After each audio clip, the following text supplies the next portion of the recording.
জ্বালানি তেল নিতে ভোগান্তির শেষ নেই।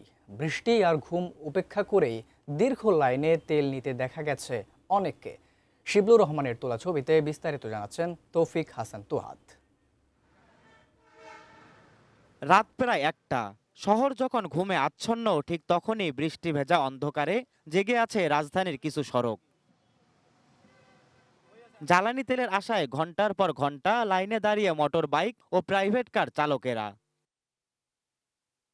রাজধানীর বিভিন্ন ফিলিং স্টেশন ঘুরে দেখা যায় বৃষ্টি ও ঘুম উপেক্ষা করেই দীর্ঘ লাইনে অপেক্ষা করছেন তারা। কারো চোখে ক্লান্তি, কারো মুখে হতাশা, তবুও অপেক্ষা থামছে না। ভিজা ভিজা লাইন ঠিক করে যাইতেছি, তেল নিতেছি। রিজার্ভে গেছে, এখন লাগবেই, এই জন্য আসছি। ১৫ হয়ে গেছে সিরিয়ালে আসি, মানে যে কখন সিরিয়াল শেষ হয় তা জানি না। কিছুদিন গেলে মনে হয় ভালো কিছু পাবো, অবশ্যই আশা করা যায়। যেহেতু তেল এখনো আমরা পাইতেছি, কষ্ট হলেও তেল পাওয়া যাইতেছে। শুধু মোটর বাইক বা প্রাইভেট কার নয়, দূরপাল্লার ট্রাক ও লরিও দাঁড়িয়ে আছে লাইনে। সময় মতো গন্তব্যে পৌঁছাতে না পারায় ক্ষোভ প্রকাশ করেন তারা।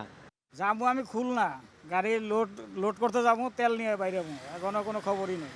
এদিকে বাড়তি চাপ সামলাতে হিমশিম খাচ্ছে ফিলিং স্টেশনগুলো। চাই তো আমরা দিতে পারতেছি না।